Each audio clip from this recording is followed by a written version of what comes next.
pregunta la vamos a subdividir dentro de la temática en tres partes. La primera parte es cómo promover inclusión de estudiantes con discapacidades auditivas. O sea, aquí se identifica nuestra población, a cuál queremos llegar.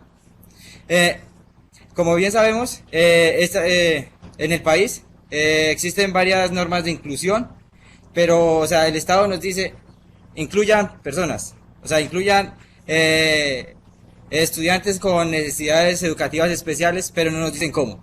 O sea, es ahí donde nosotros como docentes y futuros docentes debemos tomar el gran reto y o sea, gracias a la informática y gracias a todas, o sea, todas las ventajas que esta presta, nosotros quisimos plantear por medio de videojuegos atraer la atención del estudiante y también, ¿y por qué escogimos historia?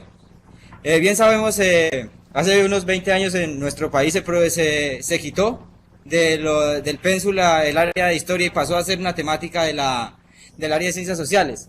Pero hace unos 2 años el gobierno nacional dijo que era necesario volver a articular esta materia dentro del plan de estudios. Entonces, al ser una materia entre comillas nueva, porque ya la temática de hace 20 años y las metodologías que se utilizaban en ese entonces no se pueden utilizar a atender las necesidades de la hora. ¿Por qué? Porque ya son temáticas y son didácticas ya un poco obsoletas. Willy, siga.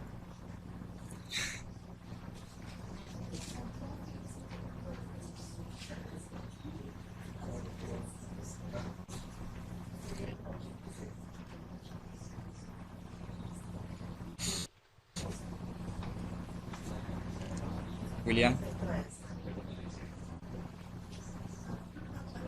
Hola, hola. ¿Me escuchan? Sí, sí, Sí, ya. Eh, bueno, nuestro proyecto se aborda desde el semillero de investigación GIACE de la licenciatura en Informática y Tecnología.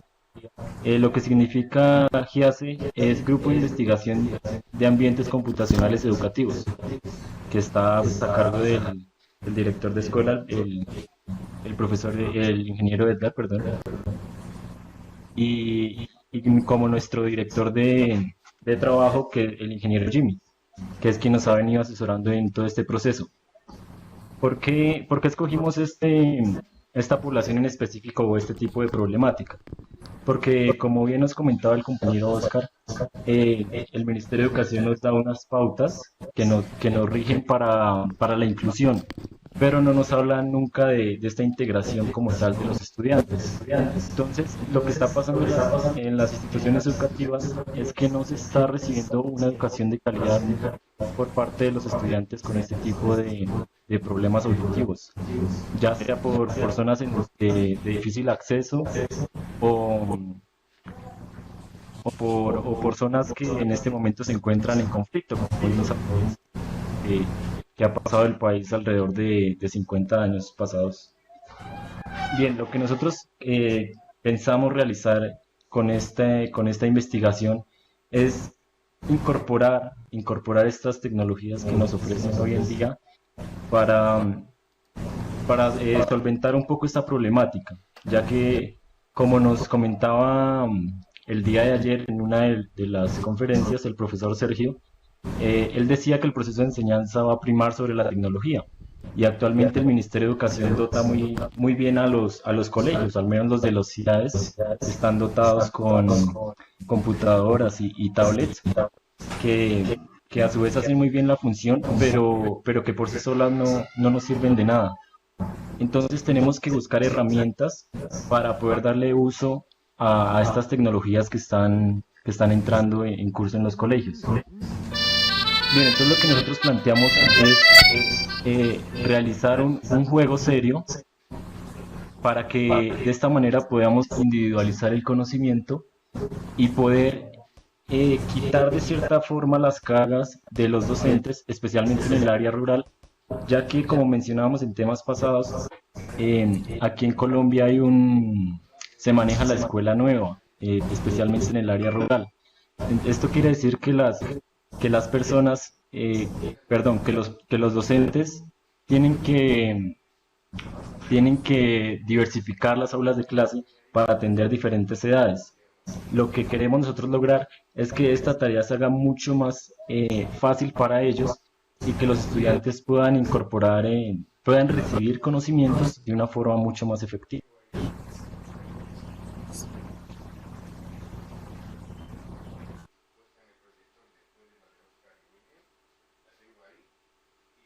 Se debe tener en cuenta también otro concepto que es la gamificación, que como el ingeniero Edgar lo nombraba anteriormente, es utilizar, o sea, el concepto de gamificación es utilizar partes de un juego para aprender, o sea, y un juego tiene varias partes como son la puntuación, los retos, también tiene los logros, entonces lo que se hace, se utiliza una de estas herramientas para atraer la atención del estudiante, con el fin de mejorar las diferentes estrategias de aprendizaje.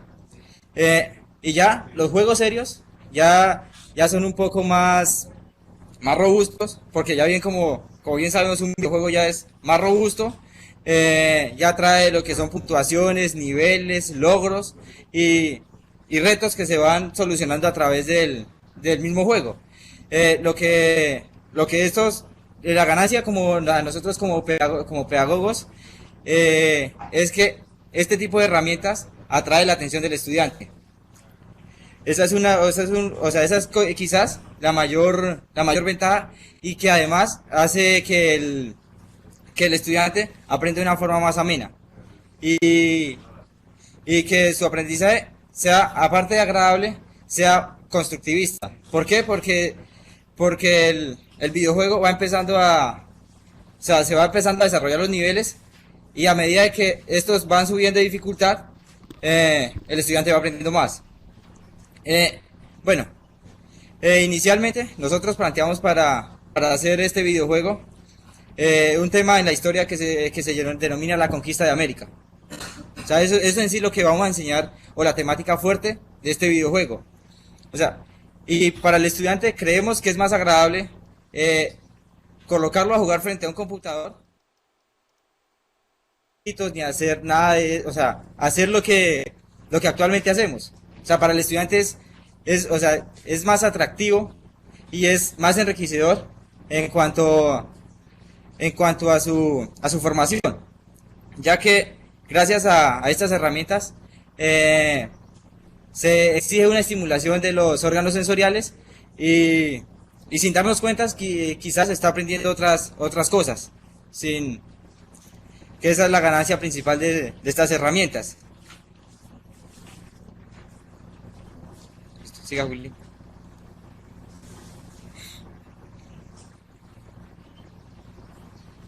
Bueno, Bueno, eh, entonces, para empezar a hablar un poco de las ventajas que nos ofrecen los juegos serios, eh, primero tenemos que hablar de qué nos ofrecen los videojuegos, porque esto nace a raíz de los videojuegos. Entonces todos tenemos entendido que los videojuegos ven a las personas como las personas vagas o sin oficio, sin una tarea que hacer, ¿no? Sin un trabajo, sin algo específico. Pero hoy en día se ha visto ese término de otra forma, ya que existen los llamados gamers y hay personas dedicadas a esta tarea profesionalmente. Pero, pero ¿por qué ellos se dedican a esto? Porque los videojuegos, aparte de ayudarnos en el ocio, de ser una herramienta reconocida por el ocio, ayudan a estimular ciertas capacidades dentro de las personas. Estas capacidades pueden ser ayudar a resolver problemas. Obviamente también influyen en el nivel de estrés, ya que las personas se desestresan bastante al llegar después de una jornada laboral o de estudio, y también estimulan el desarrollo de la creatividad.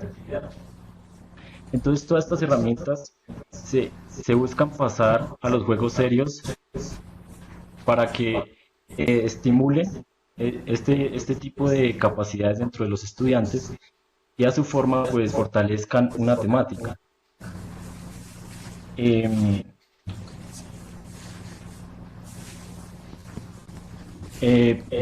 Perdón. Eh, una de las primeras características que encontramos es que estimula la mente, ya que ofrece beneficios. Esto ha sido comprobado médicamente, ya que cuando las personas se encuentran jugando y es tanto el nivel de concentración, estimula nuestro cerebro y retrasa el envejecimiento natural. Esto se debe también a lo que les hablaba anteriormente, el bajo nivel de estrés y el nivel de ocio que maneja. También nos ayuda a mejorar la autoestima, ya que al jugar, lo que nos mencionaba el compañero Oscar, generalmente se nos presentan una serie de retos. Y nosotros, al sobrepasar esos retos, podemos subir nuestra autoestima y así generar una mejor.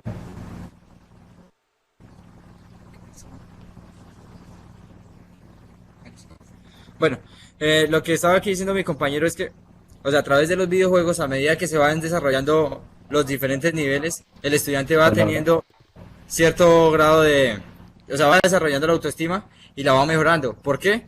Porque los videojuegos eh, son, o sea, son una puerta, o sea, o rompen esa brecha que existe entre el aprendizaje que es el ensayo-error. ¿Por qué? El estudiante, o sea, al ver que no pasó un nivel, o sea, ahí estaría cometiendo un error, pero él siente el reto de pasarlo, las ganas de superarlo. O sea, y ese sería como, o sea, se estaría tomando o sea, se estaría tomando como la iniciativa, no solamente frente a los juegos, sino también frente a los casos de la vida real. Porque muchas veces se traen casos de la vida real para cada uno de los diferentes niveles. Y el estudiante ya mira una posible solución frente a ese caso que se le presente. Ya se enseña más a analizar y todo esto con el fin de desarrollar problemáticas de la vida cotidiana. Es aplicable a un mundo real. O sea, los videojuegos, como bien dicen ahí, se pueden traer casos de la vida real. O sea, no solo historia, también se puede aprender lengua, se puede aprender matemáticas. Esa es una de las ventajas que ofrecen estas herramientas. Ofrece una transversalidad total. O sea, se puede enseñar todas las asignaturas en una sola materia. Y esa es quizás una de las ventajas que tenemos los informáticos frente a otras licenciaturas. Eh, ¿Sí? ¿Es así? Siga, William. Siguiente.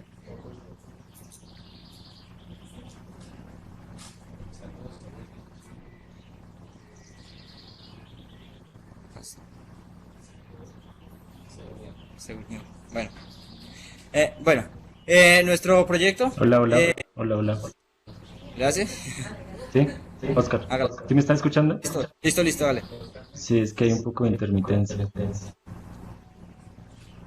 Bien, la hipoacusia, que es en el trauma que nos basamos nosotros, se pueden dar principalmente por defectos genéticos, traumatismos craneal, ruidos intensos o traumatismo. Pero hay un dato muy interesante que nos da el Ministerio de Salud de Colombia, que, que la sordera principalmente se da es por los bajos recursos y pues uno se puede preguntar, pero ¿cómo? Si esto es un problema más físico, ¿no? Pero lo que pasa es que desde pequeños las personas de escasos recursos o de sectores vulnerables no tienen acceso a una a un servicio de salud bueno, de calidad. Y un daño como esto suele costar mucho en cuanto a dinero y en cuanto a recursos porque las personas del campo no pueden movilizarse hacia las ciudades y demás. Entonces, ¿qué causa esto? Lo que pasa es que los estudiantes no pueden tener esa capacidad de comunicarse con sus compañeros o en dados casos cuando son tan pequeños, no adquieren una fuerte relación con el lenguaje o digamos no tienen la posibilidad de aprender ni siquiera el lenguaje de señas. Entonces, esto crea una brecha en la educación y en la economía, ya que no solo se presenta a nivel de edades bajas, sino que en las edades mayores podemos ver una gran afectación en cuanto al trabajo, ya que no pueden ser contratados para un trabajo llamándolo entre comillas normal. Hay una frase muy famosa de una escritora llamada Helen Keller que dice, la ceguera separa las personas de las cosas, la sordera separa a las personas de las personas. Entonces, a lo que yo me refiero es que esta posición que toman ellos, en especial la persona del campo, tienen este atraso socioeconómico y cultural porque no pueden llegar a las ciudades, porque no tienen los medios, no tienen medios económicos para sanar su enfermedad o contrarrestarla de alguna forma y tampoco contribuyen a un desarrollo económico de la región por esta misma razón. Entonces, por eso es preocupante que no hayan herramientas que fortalezcan este tipo de situaciones, porque los niños con esta pérdida auditiva cada vez son más, es raro verlos escolarizados. Em, lo que pasa es que el mismo Ministerio de Educación les dice que la pérdida de audición es prevenible en más del 60% de los casos. Entonces, esta es una cuestión bastante interesante, ya que lo que nos está afectando principalmente es el desarrollo económico, no tanto si se puede prevenir o no las enfermedades, sino que va a depender si nosotros somos sanos o no de nuestra condición socioeconómica.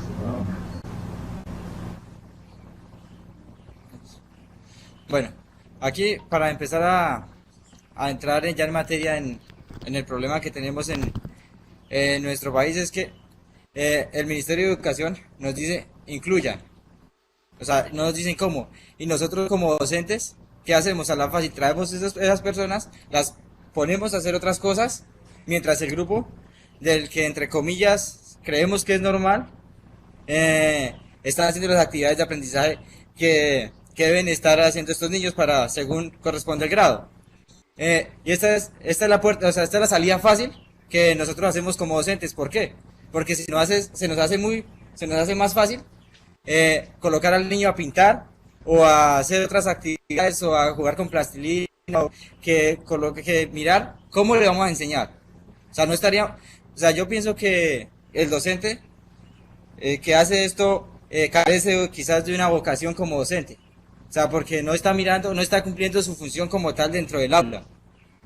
Bueno, y ya la inclusión ya es un trabajo mucho más arduo, más de investigación, ¿por qué? Porque ya debemos consultar nuevas estrategias, traerlas al entorno y aplicarlas porque, ¿qué pasa? Traemos estrategias por ejemplo, de Europa o, por ejemplo, llevamos de aquí a Colombia y el entorno no es el mismo. El tipo de población no es el mismo y quizás los resultados no son los esperados. Eh, bueno, eh, para que haya una inclusión como tal, un autor se planteaba, ¿será que o sea, no recuerdo el nombre ahorita, pero ¿será que los docentes sí estamos en la capacidad de dictar clases a estas personas? Eh, ¿Será que en Colombia sí hay inclusión? ¿Será que sí se hace en todas las instituciones educativas? Bueno, eh, nosotros para dar solución a nuestro problema, planteamos bueno, más adelante las nombraré, que incluso me pareció bastante llamativo, que se llaman unas claves de Fitzgerald.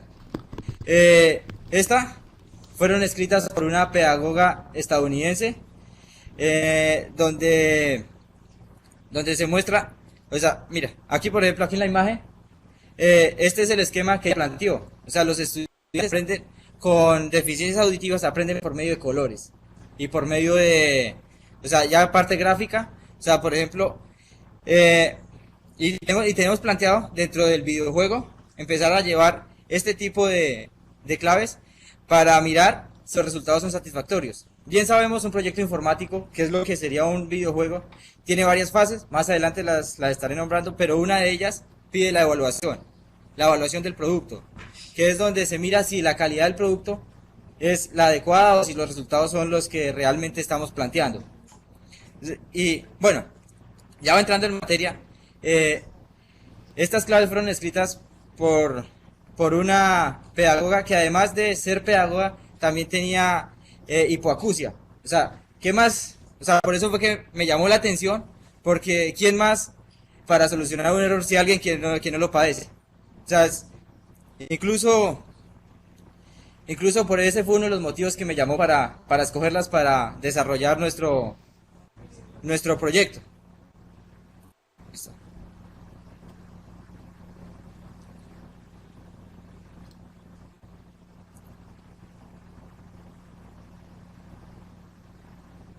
William, ¿Me escuchan? sí, Nosotros para desarrollar este proyecto nos basamos en, primero que todo, desde la experiencia personal, nos basamos en nuestras microprácticas que nos ofrece la universidad.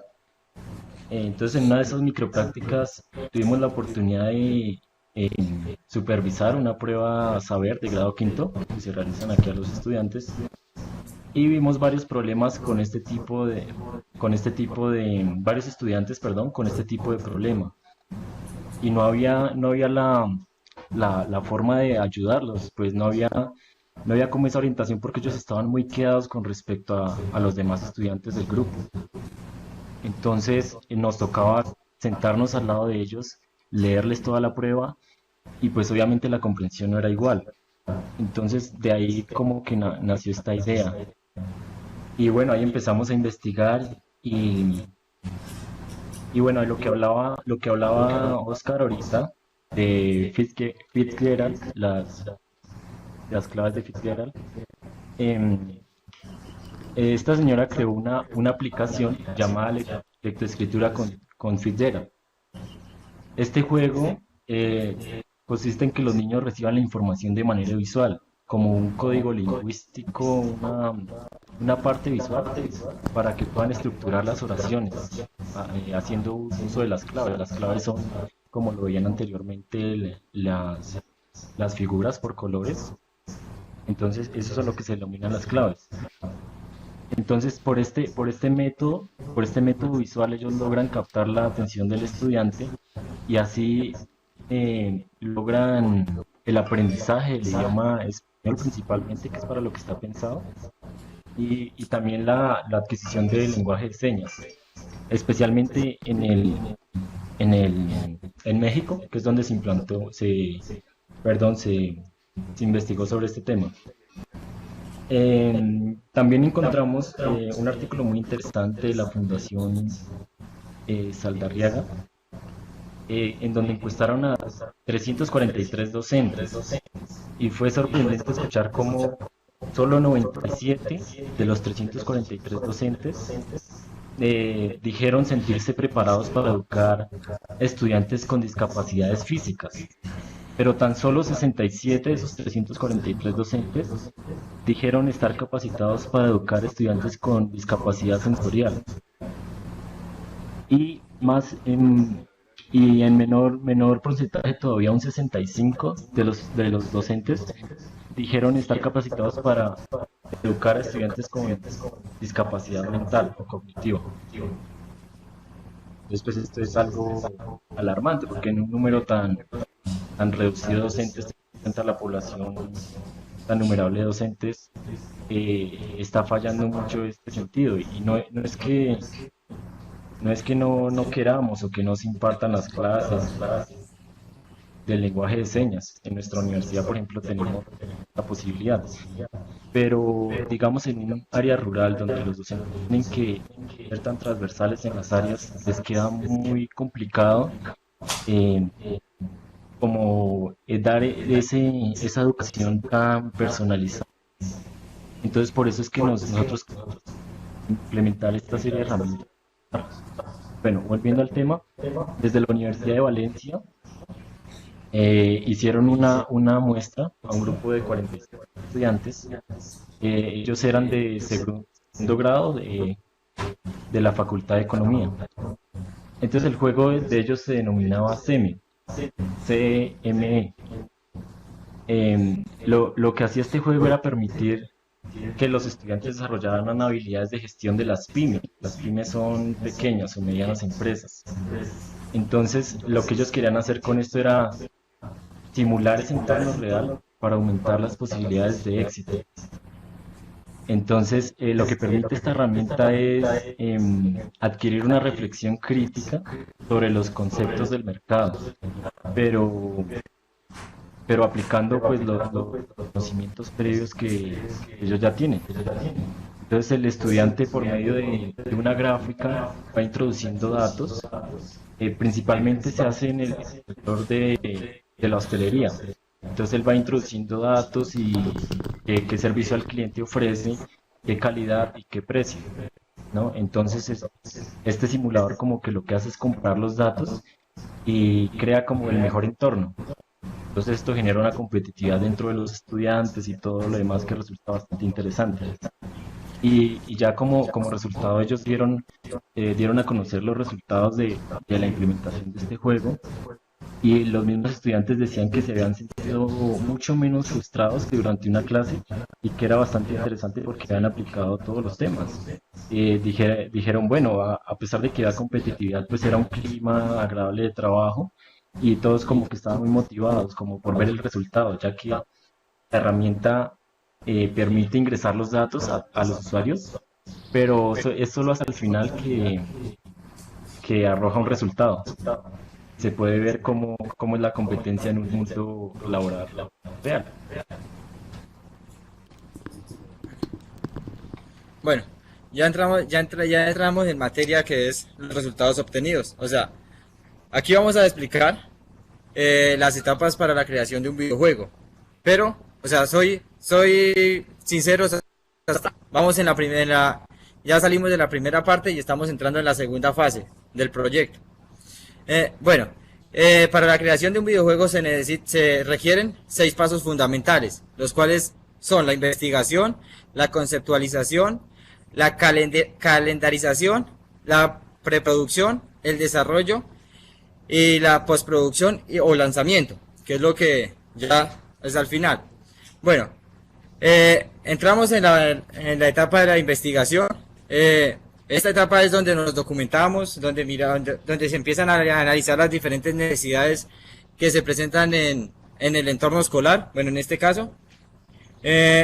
Para, bueno, para este paso es fundamental llenar un modelo que se llama el Game Model Canvas.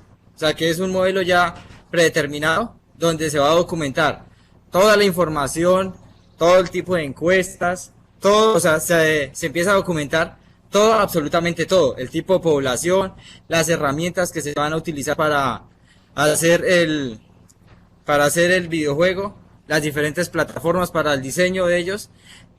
También se registran allí las plataformas para crear los personajes. O sea, porque para la creación del videojuego se requieren de varios programas. Uno son la creación de los personajes, otro es la edición del audio, en caso de que presente. Otros, por ejemplo, que es la producción audiovisual, en este caso que es visual, perdón. En este caso son las claves de cómo se va a montar la información para este tipo de población. También, ya en la parte de la conceptualización, es donde empezamos a diseñar o a mapear nuestro videojuego. El tipo de personajes, cómo tienen que ir los personajes, cómo están vestidos, los escenarios, se empiezan a mano para después empezar a hacer a montar el proyecto como tal. O sea, a eso es lo que se llama boceteo dentro de los proyectos informáticos. O sea, se empieza todo a mano, se hace todo a mano y absolutamente todo se registra, con el fin de que si hay un error, ya sabemos dónde está. Y entonces vamos a modificarlo allá donde realmente está, porque a la hora de ya arrancar ya el montaje del videojuego como tal, se pueden presentar los errores. O sea, bien sabemos, la tecnología es algo cambiante y es algo, por ejemplo, ya los resultados que podemos obtener al final quizás no puedan cumplir lo que se planeó. Entonces se vuelve a esta etapa a mirar dónde está el posible fallo para así también dar una solución a este. Ya en la calendarización es donde se asignan tareas a cada integrante del grupo. Ya quién se encarga de la parte visual, quién se encarga de la programación, ya quién se encarga de, de probar lo que se va haciendo con el fin, con lo mismo, con el fin de cometer el más mínimo error o que para suplir la necesidad para la cual está siendo diseñado esta herramienta. En la preproducción se lanza una prueba piloto. ¿Esta prueba piloto en qué consiste? En evaluar si los resultados para los cuales está siendo diseñado esta herramienta son los adecuados. En esta prueba piloto miramos los errores y miramos, esa es una prueba de error, o sea, miramos los errores tanto de programación como de actividades y de los diferentes niveles que estén plasmados dentro del videojuego. Ya en el desarrollo, ya habiendo pasado por todas estas etapas, ya se establece qué es lo que se va a hacer y ya se arranca a programar y ya cada parte del equipo empieza a trabajar en sí para dar el mismo producto. Bien sabemos, los proyectos informáticos deben ser cortos. ¿Por qué? ¿Qué pasa? ¿Qué pasa si planteamos un juego o un proyecto hoy y lo tenemos dentro de un año? Quizás la competencia ya lo ha sacado. O quizás lo que estamos planteando hoy ya dentro de un año ya es obsoleto. O sea, eso debe ser para allá y por eso las tareas, un equipo de trabajo debe ser amplio y debe tener las ideas para desarrollarlo, con el fin de que en cada una de estas actividades se ocupe la menor cantidad de tiempo posible. Bueno, ya en la postproducción y ya habiendo pasado ya todos los anteriores, ya se hace el lanzamiento, pero dentro de este lanzamiento también vienen lo que nosotros llamamos las diferentes versiones o las actualizaciones de las versiones de los diferentes programas o diferentes juegos en este caso, donde se empiezan a hacer las mejoras, a mirar en qué estamos fallando y a empezar a suplirlas. O sea, esto es lo que llamamos las actualizaciones en aplicaciones. Listo. Siguiente. Bueno, en cuanto a los motores de desarrollo, aquí abordamos un poco, retomando lo que decía el ingeniero Caro. Pues los invito a la izquierda del auditorio hay una pantalla. Por favor, le den clic ahí. Es un video introductorio de Creo que debe abrirlo. las que utilizamos. Debería abrirlo con... ¿Cómo, Oscar? Debe ir a abrirlo. Que si no perdemos la imagen de acá.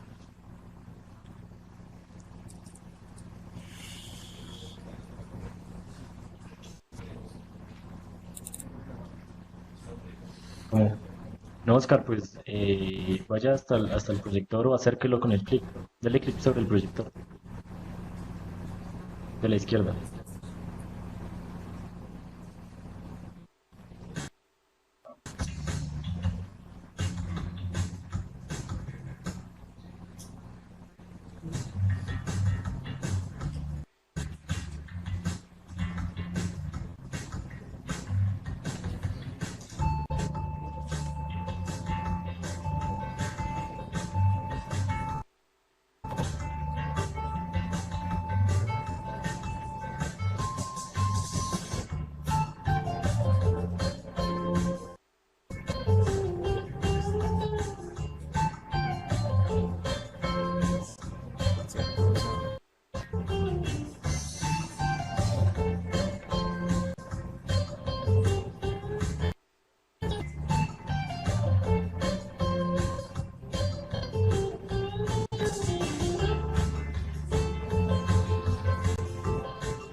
Bueno, como Bueno, podemos ver en este corto, se mostró cada una de las diferentes herramientas que se van a utilizar para el desarrollo del mismo.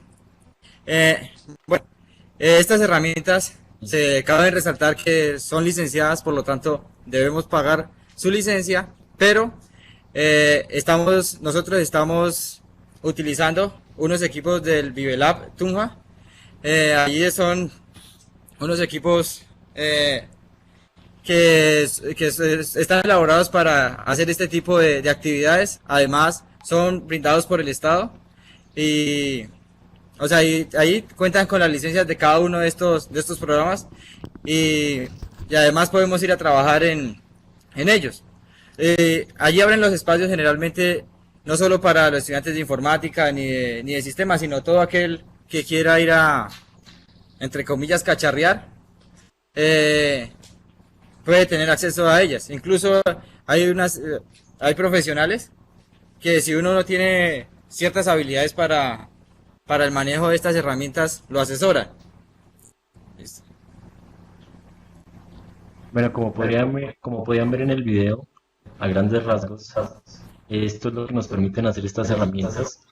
Y aparte de la documentación, porque ya que nos metimos en un proyecto un poco extenso, ya que se sale de nuestra área de estudio, que es la informática como tal.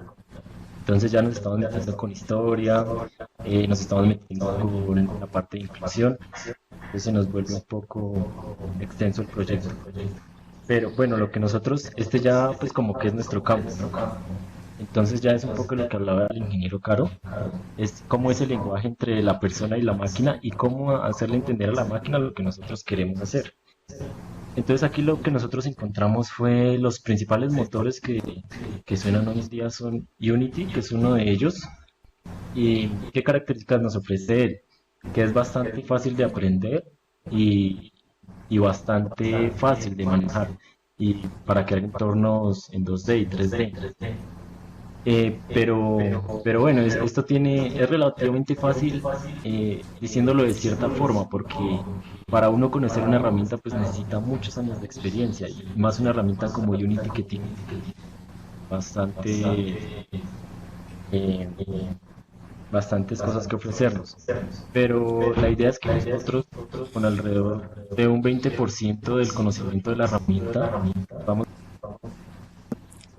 con un nivel, con un juego con un nivel medio o bajo, pero que sea bastante llamativo e interesante para la comunidad. Adicionalmente, eh, con una, obviamente esto es pago, Unity nos ofrece una plataforma de Asset Store, que es la de Unity, donde podemos encontrar armas, módulos, eh, bueno, un sinfín de cosas, escenarios, animaciones para los personajes, bastantes cosas que nos pueden ayudar al desarrollo del juego. No todas son de pago, pero sí hay un gran número que son gratis. Bueno, la otra característica que tiene él es que nos ofrece la posibilidad de programar en dos lenguajes. Uno de ellos es JavaScript, que JavaScript hoy en día suena mucho por el desarrollo web. Entonces podemos migrar este conocimiento de JavaScript hacia nuestro motor de Unity y así generar nuestro videojuego. O también el utilizar el propio lenguaje del sistema que es C Sharp.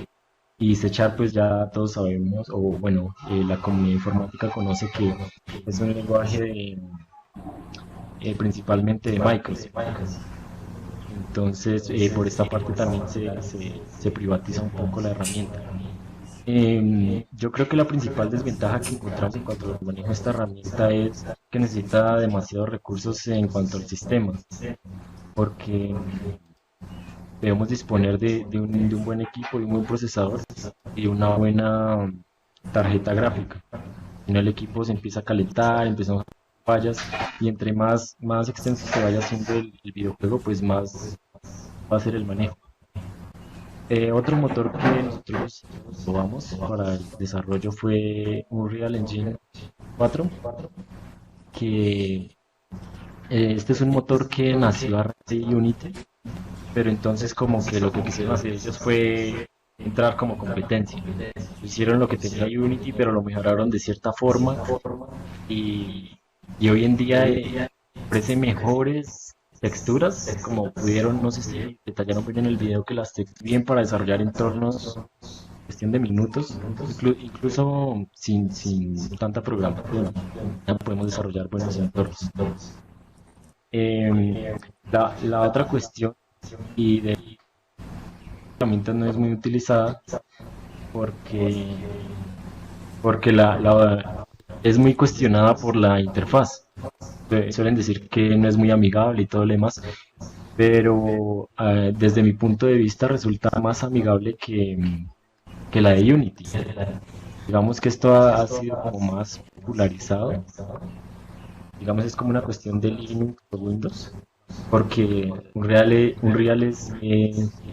gratis, es gratis, no hay que pagar una licencia para usarlo. Y además porque su lenguaje principal para programar los videos se basa en C++. Y pues C++ ya está un poco pelado incluso en las universidades. Bueno, y ya para encontrar de los personajes, estuvimos explorando herramientas como Blender, eran las que era ahí en el video. Entonces, lo que nos ofrece Blender es que es gratuito, primeramente, y hay muchísima información. La comunidad de Blender es bastante extensa y incluso en YouTube se pueden encontrar muchísimos tutoriales. Entonces, es una herramienta fácil de encontrar información, pero es tediosa de manejarla. Para coger bastante experiencia y diseñar un personaje como los que estaban viendo en el video, hay que durar un buen tiempo pegado a la pantalla. Eh, tiene, Él tiene un motor de animaciones interno, entonces también puede ser utilizado con ese fin, aunque nosotros lo orientamos más hacia el fin del modelaje de los personajes netamente. Em, Bueno, otra ventaja que nos ofrece él es que lo podemos encontrar en Windows y en Linux. Ya hablando de ZBrush, que es otra herramienta que utilizamos para el modelado de personajes, encontramos esta herramienta es mucho más profesional porque la utilizan la mayoría de productores, estudios de productor de animaciones y de videojuegos, trabajan con esta aplicación. Pero pues ya estamos sujetos también a un pago de una licencia.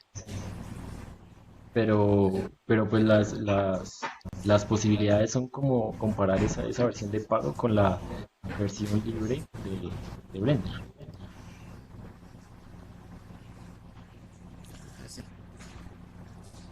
Bueno, bueno, ya a manera de conclusiones, ya tenemos que los videojuegos son totalmente transversales. O sea, estas son herramientas que perfectamente podemos montar un proyecto para ciencias sociales, por ejemplo, para este caso montamos un proyecto que abarca 3 asignaturas, las cuales son informática, ciencias sociales y las lenguas.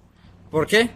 Eh, gracias a esta transversalidad podemos elaborar o diseñar un sinfín de herramientas y pensar, por ejemplo, videojuegos.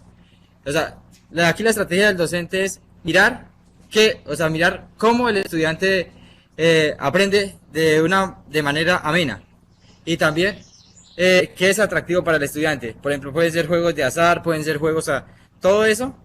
eh, al tenerlo claro, o sea, nosotros como docentes podemos plantear qué es lo que nuestro o qué es lo que qué es lo que nuestros estudiantes les gusta hacer con el fin de llegar por ese lado para tener un aprendizaje más significativo.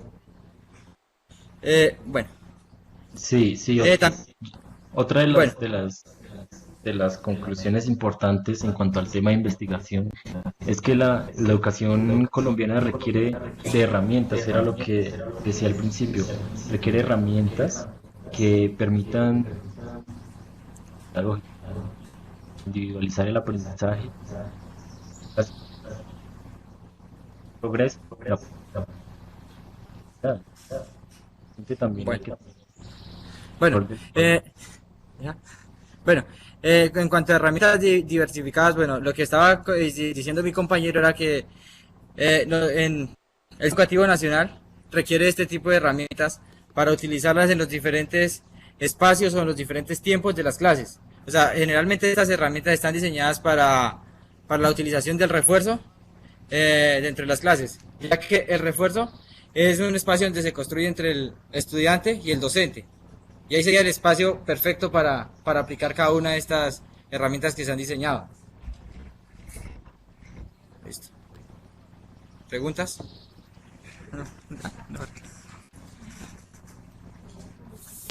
Profe.